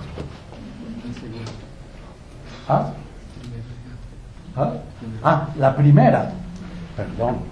La primera es un sonido que en el budismo celebra el momento en que el Buda realmente se realiza. Se realiza termina su camino y descubre que no hay realización ni nada, descubre que ya era lo que tenía que ser, pero tuvo que hacer mucho camino para descubrir que ya en el comienzo ya era lo que tenía que ser. Esa es una frasecita de Richard que vale la pena que la revisen. Yo ya soy lo que estoy buscando ser. Repítanse. Porque la mente es la que siempre está llevándolos a buscar ser alguien distinto de lo que son. Reviviendo ese momento de angustia del niño: si yo fuera alguien distinto de lo que soy, mi madre me amaría como debiera amarme, ¿ya? Y ya arrancamos ese camino. Entonces yo ya soy lo que estoy buscando ser. El día que el Buda recibió, despejó el cielo y quedó libre de nubes, fue un día glorioso para la conciencia humana, y entonces en el budismo se canta como la máxima oración de gozo ese mantra que dice Om Gate Gate. El mantra puro es sin el Om, pero en algunas tradiciones se canta con el Om. Om se refiere a la Bum, se refiere a la totalidad, se refiere al universo completamente integrado. Es el sonido que representa la conciencia abarcando todo, o la conciencia consciente de su totalidad. Gate Gate. Hay 1000 traducciones. Yo voy a hacer una traducción muy psicológica. Por aquí hay algunos que hacen zen, les pido excusas porque hacer una traducción muy psicológica de algo tan sagrado lo hago con respeto, pero Gate Gate él fue más allá, ese primer Gate, de ese mierdero en que estamos nosotros. Él pudo vivir este mundo fenoménico. Él fue hijo de un padre rey que quería que su hijo fuera rey. Él fue esposo de una esposa que muy posiblemente lo adoraba, tanto que tuvo que volarse de la casa con el caballo, con las 4 patas forradas en trapos para que no lo descubrieran. Fue padre de un hijo que posiblemente sintió un profundo dolor porque lo abandonó. Fue un yogi que durante mucho tiempo peleó buscando la iluminación a través de unos ejercicios terribles. Él era como el burro que estaba aprendiendo a no respirar, y durante mucho tiempo estuvo tratando de aprender a no respirar, pero un día descubrió que si aprendía se moría. Entonces decidió seguir con otras prácticas, ¿no? Y bueno, ese Gate Gate es eso que todos nosotros vivimos de hambre, ¿no? Si yo fuera lo que debiera ser, yo podría llegar a sentir lo que debiera sentir, pero como no soy lo que debo ser, entonces no puedo sentir lo que debo sentir. Por lo tanto, tengo que emplear mi vida en dejar de ser lo que soy para poder llegar a ser lo que debo ser. Y bueno, ese es el primer Gate. El mundo de los miedos, en donde mi ego todo el tiempo está viendo miedo. Todo el tiempo está reaccionando a: me miraron mal, me quieren, no me quieren, conseguí el carro que quería, pero le falló el carburador, y ahora va a depreciarse, qué sé yo. Ese es el primer Gate. Él fue más allá de ese primer paso. Parágate, dentro de la mística cristiana la llaman la noche oscura de los sentidos. Cuando yo he dejado de vivir condicionado por ese ego, cuando yo he dejado de vivir las reglas de juego de ese ego, que es: yo vivo para que me miren, para que me valoren, para que me tengan en cuenta, dejo de ser yo mismo para que de alguna manera me den espacio, ¿ya? Entonces, un día decido salir de debajo de ese árbol, que es ese tubo omnipotente que me reconoce y me da la vida, y un día decido: no, yo no voy a seguir debajo de este tubo. Ese tú puede llamarse Yahvé, ese tú puede llamarse Dios, ese tú puede llamarse Casimira, ese tú puede llamarse la familia, ese tú puede llamarse el grupo social, el club, el trabajo, qué sé yo. Y entonces un día yo digo: no, definitivamente no. Me mamé de vivir todo el tiempo muerto de miedo. Y lo que voy a comenzar a hacer es ponerle la cara al miedo. La cara al miedo es que va a mirar precisamente para el sitio que no miro, para el sitio del cual huyo. Cada vez que yo tengo un miedo, inmediatamente yo huyo de ese miedo. ¿Será que yo soy homosexual? No, yo no voy a pensar en esa vaina. Eso es muy terrible, ¿no? Y salgo corriendo. ¿Será que Esperanza ya no me quiere? No, yo no voy a pensar en eso. Ya. ¿Será que ese ascensor se va a dar? No, mejor me bajo por la escalera, ¿no? ¿Será que ese avión se va a caer? No, mejor no. O voy donde Nacho, denme un Xanax para poder ir dormido, porque entonces si voy despierto ese miedo me aterra. Y yo les digo, la vida te da una oportunidad linda, móntate en el avión y vive ese miedo. Pero es que soy capaz de cagarme de susto, pues cágate, ¿ya? Pero qué tal que me pare a gritar y me empelote, pues te paras y gritas y te empelotas, ¿no?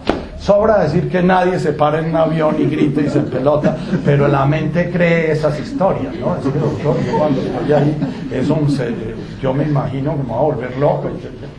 Ponte en el avión y respiras y te ponen en contacto con qué está pasando dentro de ti. Si sientes que te desmayas, desmáyate. Y apenas vuelvas otra vez en conciencia, sigues el mismo ejercicio, ¿no? Gate. Paragate es dejar de huirle al miedo en el condicionamiento básico del ego, que es húyale a lo que amenaza su vida. El ego aprendió a huirle a todo lo que amenaza la vida, y como somos neuróticos, las amenazas no son reales, sino son amenazas mentales. Entonces, bueno, me voy a meter ahí. ¿Qué es lo que temo?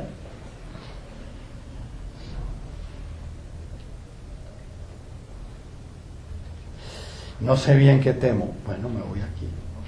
Es que es un miedo como ominoso. Cuando hay esos miedos que uno no sabe cómo son, como el miedo del niño a la oscuridad, es porque estoy tocando un miedo de o mi época de los 9 meses dentro del vientre de mi madre o de mis 4 primeros años de vida. No hay todavía una conciencia mental manejada por una parte orgánica que es la corteza prefrontal. Entonces el cerebro no puede decir, no, es que me da miedo que me pongan los cuernos. No, yo siento un miedo, no sé qué miedo es. Y bueno, la angustia, los ataques de pánico son eso. ¡Blup!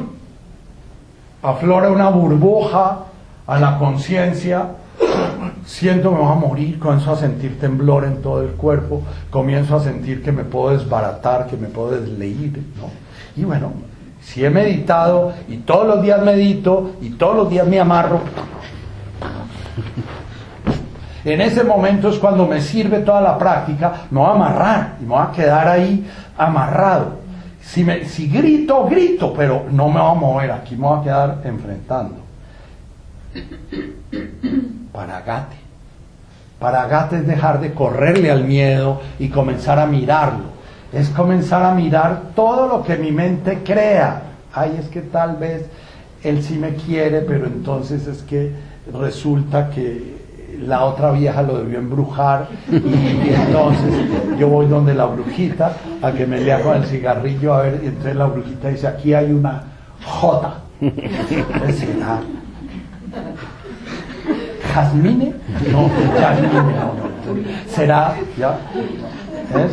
Bueno, sí, yo estoy sintiendo que él está dejando de amarme o que ella me está dejando de amar y que está zafona. Me voy a sentar. Y de aquí no me muevo, como el Buda cuando se sentó en el árbol del Bodhi.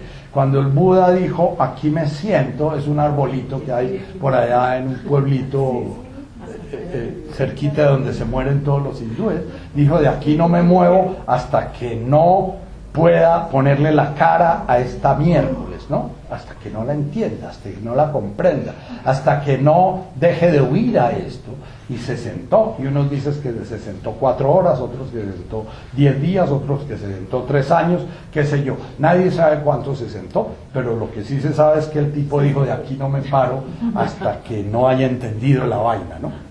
Eso es gate.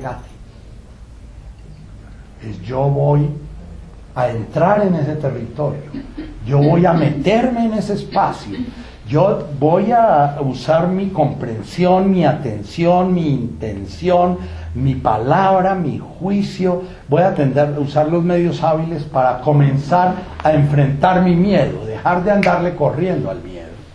Mi ego al principio va a estar encabritado todo el tiempo porque él está condicionado a salir corriendo, él está condicionado y eso fue lo que le enseñaron y para eso es.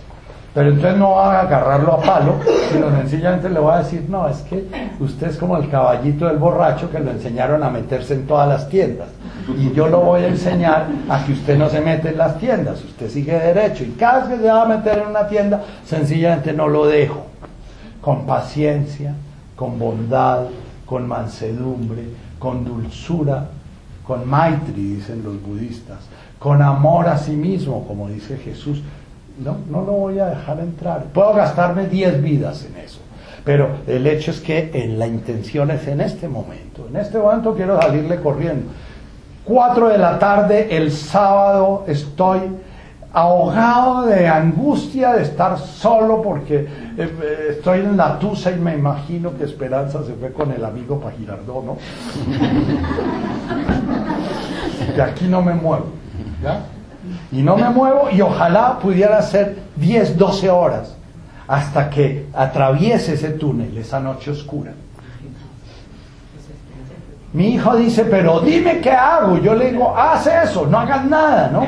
No joda, déjame hablar de esas vainas porque es que estoy mamado de que me expliques todo eso de los miedos y de las culpas y de las vainas, pero a la hora de la verdad no das la solución. Yo le digo, es que la solución es que dejes de correr y que voltees la cara para donde la segunda wasifa del perdón de Agafur. Voltee el sitio para donde está mirando. Si siempre está mirando para ese lado, mire para otro lado. Si siempre está mirando, si lo miran, ahora mire. Si siempre está mirando, si lo tienen en cuenta, ahora mire usted si usted tiene en cuenta al otro. ¿Ya? Cambie el foco de mirada. Eso es gate gate. Es un tiempo difícil. En las bienaventuranzas se habla del láhuile, tuvihum láhuile, bienaventurado el que está desgarrado en su interior, porque si se atreve a vivir ese desgarro, él va a poder encontrar su serenidad y su completitud, o en ese desgarro va encontrando su serenidad y su completitud. Tercer momento, parasángate. ¡Wow! Descubrí que no soy la hojita que de golpe se va a morir y que se está poniendo amarilla y que se le está acabando sin entender un culo, sino de golpe descubro que soy un árbol y que si se muere esa hojita no pasa nada, que realmente mi vida hacía parte de algo mayor. Sangha es la comunidad, es la conciencia de interconexión, la conciencia de totalidad. Eso lo puedo repetir yo millones de veces porque lo he oído. Todavía lo vivo solamente en instantes. Una de las razones por las cuales hago estos grupos es porque son espacios donde alcanzo a vivir la conciencia de Sangha. Para Sángate, chiquito, porque todavía siento que esos tipos que estaban agarrando a esos tombos y volviéndolos mierda, y esos tombos que estaban agarrando a esos campesinos y volviéndolos mierda, son muy distintos de mí y que yo no tengo nada que ver con ellos, ¿ya? ¿Entienden eso? Allá tenemos que llegar. En el momento en que aparece el parasángate, desaparece el miedo como motivación de toda la acción del ego. El miedo sigue porque seguimos vivos, pero ya no estamos condicionados al miedo neurótico. Ya muy posiblemente el maestro que se encuentra con la serpiente no le va a importar un carajo y se va a dejar picar. El maestro que se encuentra con la serpiente va a tener respeto por la serpiente. Y el maestro no se va a atravesar la carrera séptima por el sitio donde no se puede atravesar, donde matan todos los días enfrente de la Javeriana peatones, ¿no? Muy posiblemente coge el túnel por debajo y pasa al otro lado. Parasángate es un ego que volvió a entender su sentido profundo, que era ser una célula de un organismo y funcionar en función de esa célula, que funciona en función de ese organismo. Podríamos recorrer todos los reinos inferiores del budismo son las formas como nos sentimos distintos: el orgullo, la soberbia, los celos, la envidia, la confusión, la angustia, la culpa, el resentimiento, el derecho, el deber, la justicia, la codicia, el hambre, el deseo, el odio, el resentimiento, la paranoia. Todos son formas como nos sentimos distintos y diferentes. Cuando se llega al Parasángate, lo que se diluye es el ego al servicio de sentirnos diferentes. Pero el ego no deja de cuidar ese cuerpo. El ego no deja de estar al servicio de la vida. Y de una manera muchísimo más eficaz. Ustedes saben que hay gente que se muere de hambre, se llaman anoréxicas, porque creen que de esa manera sí las van a amar. Ese es un ego que no está al servicio de la vida. ¿Entienden eso? Bien. Entonces, la segunda danza es una danza que dice, esta danza dice Om Gate Gate Parasángate. En la medida en que ustedes la vayan danzando, vayan como imaginando eso. El primer Gate es ustedes atrapados en sus miedos, estén invocando cada miedo, estén invocando cada circunstancia en que ustedes reaccionan y se defienden, estén invocando cada temor de ser abandonados, cada miedo a la soledad. La soledad, por ejemplo, es una de las ilusiones más absurdas que hay. Nunca podemos estar solos. Ni Milarepa en su cueva durante 28 años metido estuvo solo nunca. Cuando le preguntan a Milarepa, él se encerró entre una cueva empalado. ¿Y usted no se sentía solo? No, yo estaba unido al universo entero. Yo era parte total del universo entero. El universo estaba conmigo, ¿no? Cuando nos sentimos solos es porque nuestro eguito está tejiendo su límite y yo estoy por aquí y de aquí para allá no soy yo. Y entonces la soledad es eso. Soledad es irritación del ego. Cuando queremos realmente salir del sufrimiento de la soledad es cuando dejamos de sentirnos mirados y comenzamos a mirar, ¿ya? Mirar al portero, mirar a la empleada que va a arreglarnos la casa, mirar a la persona que nos lleva en el taxi, y nos damos cuenta que somos uno con toda esa gente, ¿ya? Bien. Paragate, ese espacio que hay que recorrer. Uno no se ilumina porque la gracia de Dios lo tumbó a uno del caballo como a San Pablo. Esos son metáforas. Uno tiene que recorrer y meterse en el hueco de la inseguridad, enfrentar el miedo, ir diluyendo los miedos a base de enfrentarlos. Entonces, que me aterro, que me dejen de querer, enfrento, en lugar de esperar a que me dejen de querer, me voy. ¿Ya? ¿Ya? ¿Qué puedo hacer para, ya? Todo el tiempo esperando que mamá me ame, ¿ya? ¿No? Pues entonces, si yo estoy sintiendo que estoy viviendo una relación tóxica, que estoy atrapado ahí, parte de mi paragate es meterme en la soledad y decirle a mi compañero o compañera: mi querido, resulta que es que con usted me volví un masacote, que yo no sé ni quién soy yo, ni quién es usted. Entonces, hasta luego. Hasta que yo no descubra dónde estoy yo y quién soy yo, adiós. Pero ¿qué va a hacer solo, no? Hay que meterse en ese desierto. Bodhisvaha. Hay otra traducción, ustedes pueden oír el mantra Bodhisoha. Eso es otra traducción tibetana. Nosotros lo vamos a cantar con Bodhisvaha. Bodhisvaha significa más o menos como el amén. Eso es así. Eso no hay ninguna duda de eso. Yo tengo esa certeza, ¿ya? Porque si yo quiero meterme entre el túnel del dejar de defender mi ego del fantasma, es porque tengo que tener una certeza de que alguien atravesó ese túnel y que alguien salió al otro lado. Aunque yo me meta y no salga al otro lado, tengo que tener la certeza de que alguien sí salió. Porque el ego sigue siendo ego y dice, bueno, pero ¿y usted va a abandonar los caballos pero no hay nada más? Puede que para usted no haya nada más, porque puede que su historia no lo lleve a la iluminación, pero su historia puede ser sencillamente hacer el camino sin llegar al otro lado, pero al menos hizo el camino.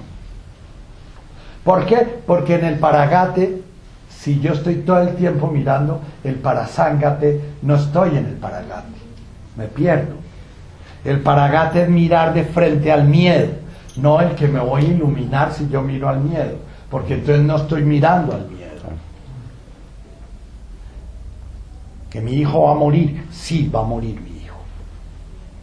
Y es muy posible que muera. Y miro la muerte de mi hijo. No, pero eso es algo que dice el doctor Vergara metafóricamente. No, se puede morir. Yo he tenido muchos pacientes que se han muerto. ¿Ya? Muchos no, 8 o 9. Pero son hartos.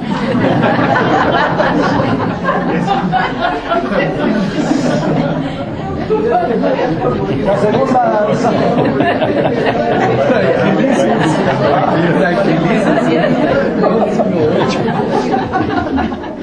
¿Y cuántos suicidios?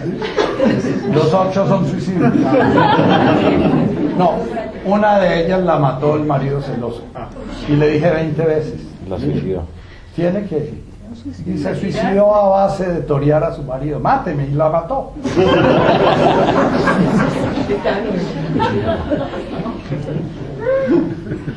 La segunda invocación del Padre Nuestro, Netkadach Shmoch. El cielo está lleno de nubes, por eso yo no puedo ver el azul del cielo. Y hay que comenzar a barrer. Entonces, Netkadach es ir creando un espacio vacío. ¿Vacío de qué? Vacío de lo que llenamos. Porque nos da pánico el vacío. Por eso no nos gusta estar en presente. ¿Por qué? Porque el vacío es la muerte del ego individual. El vacío es la muerte del significado de mi vida como célula epitelial distinta y diferente. Entonces, mientras yo sea célula cancerosa, el vacío es sencillamente la quimioterapia. El vacío me dice, usted tiene que morir a su idea de que usted es importante y distinto y diferente. Y usted tiene que, de alguna manera, arriesgarse a morir sin saber qué hay después. Netkadach. Shmoch es el sonido sagrado. Límpiese de todo lo que usted hace para sentirse distinto, diferente, separado. ¿Ya? Y entonces, Netkadach es cada vez que yo voy caminando y Netkadach. Si yo voy caminando pensando en lo que voy a hablar en esta conferencia, comienzo a decir Netkadach, Netkadach, Netkadach, barra, porque es que la idea es que pueda llegar respirando y que ni siquiera sepa bien de qué voy a hablar. Ustedes se dan cuenta que yo escribo unas vainas, ¿no? Y vengo aquí y no hablo nada de lo que escribí, ¿ya? ¿Por qué? Porque cada presente es distinto. Netkadach es esa invocación permanente a estar barriendo, a estar limpiando, estar soltando mis seguridades, estar soltando lo que me da la sensación de solidez, estar sentando lo que yo creo que es mi sufrimiento. Entonces estoy sufriendo mucho porque ¿por qué me metí a hacer esos grupos que me toca trabajar tanto? Y pucha, y eso no tiene realmente sentido, y la gente se va y no pasa nada. Netkadach, limpie, suelte.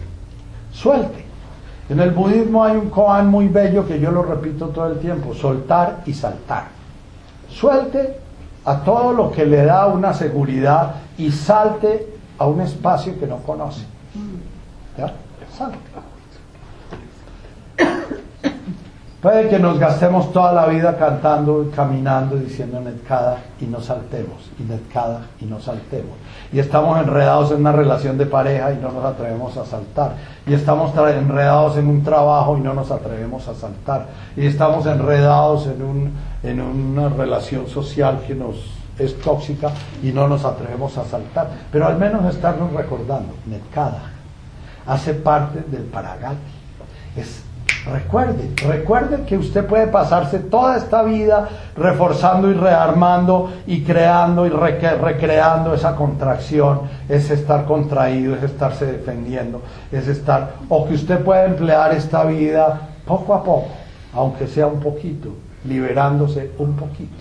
Y si usted se libera un poquito, libera a toda la conciencia, porque es toda la conciencia la que está atrapada. Y puede que usted se libere un poquito y sucumba en el paragate, nunca llegue al parasangate, pero gracias a que usted sucumbió en el paragate, hay alguien que puede llegar al parasangate. Y alguien que llega al parasangate da significado a toda la sangha. ¿Entienden eso? Entonces, ese parágate en Netkada, suelte. Después va a aparecer el Tete Malkutaj, que es que yo me sintonice con el orden del universo, que mi voluntad se vuelva la voluntad del universo, que mi voluntad exprese la voluntad del universo, que mi voluntad individuada dé paso a la voluntad del reino. De tal manera que la comunidad de los seres vivientes, tanto los seres vivos separados, fenoménicos, como los seres no sin forma, de alguna manera están siendo liberados a través de mi camino. Bien. La última es una oración de Santa Teresa. Santa Teresa vivió la mayoría de su tiempo en el Paragate, pero tenía unos espacios de parasangate, ¿ya? Santa Teresa era llena de miedos, llena de enfermedades, pero de vez en cuando pisaba la otra orilla, ¿ya? Y entonces en esos momentos cantaba esa antífona: nada te turbe, nada te espante, quien a Dios tiene, nada le falta. Nada te turbe, nada te espante, solo Dios basta. Ahora, les advierto, esa no es una fórmula mágica. Si yo estoy cagado de susto porque tengo que coger un avión y comienzo: nada te turbe, nada te espante, nada te turbe, nada te turbe, o cagado de susto porque descubrí que mi mujer tenía un amante, o cagado de susto porque va a haber una revolución y me van a quitar todo lo que tengo, y con eso nada te turbe, nada te espante. No, eso no funciona.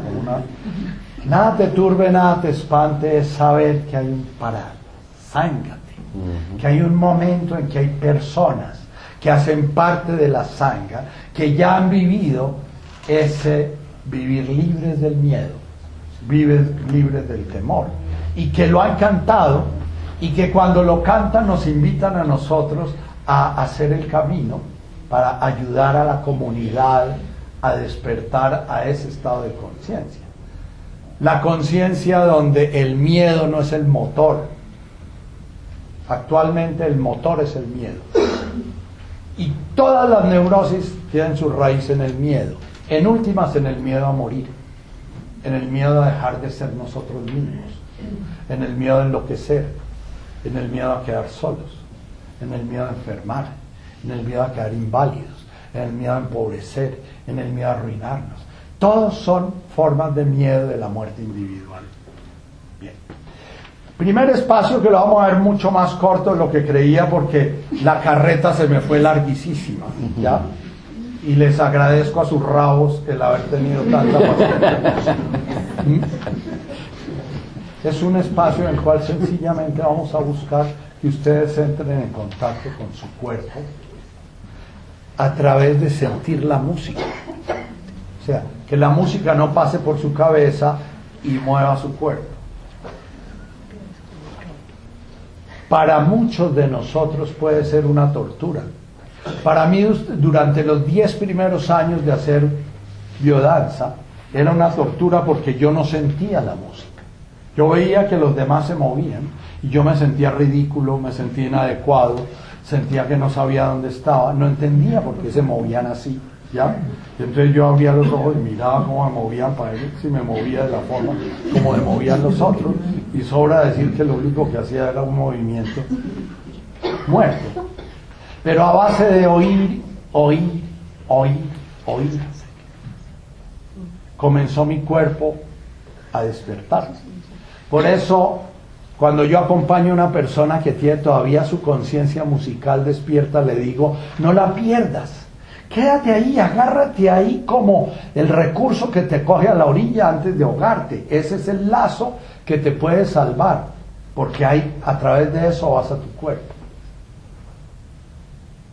Una flauta, un piano, una guitarra y una danza. Ojalá esa música no se quede en canto, se vuelva cuerpo. Va a haber unas músicas que muchos de ustedes van a decir, pero eso yo no sé bailarlo. Precisamente son músicas que no se bailan, porque muchos de nosotros tenemos la música aprendida y hacemos unos movimientos de acuerdo a la música que aprendimos. La idea es que permita que su cuerpo se mueva, aunque sea milímetros, pero que lo sientan. No tienen que hacer unos movimientos, no van a mostrarse, sencillamente van a permitir sentir la música.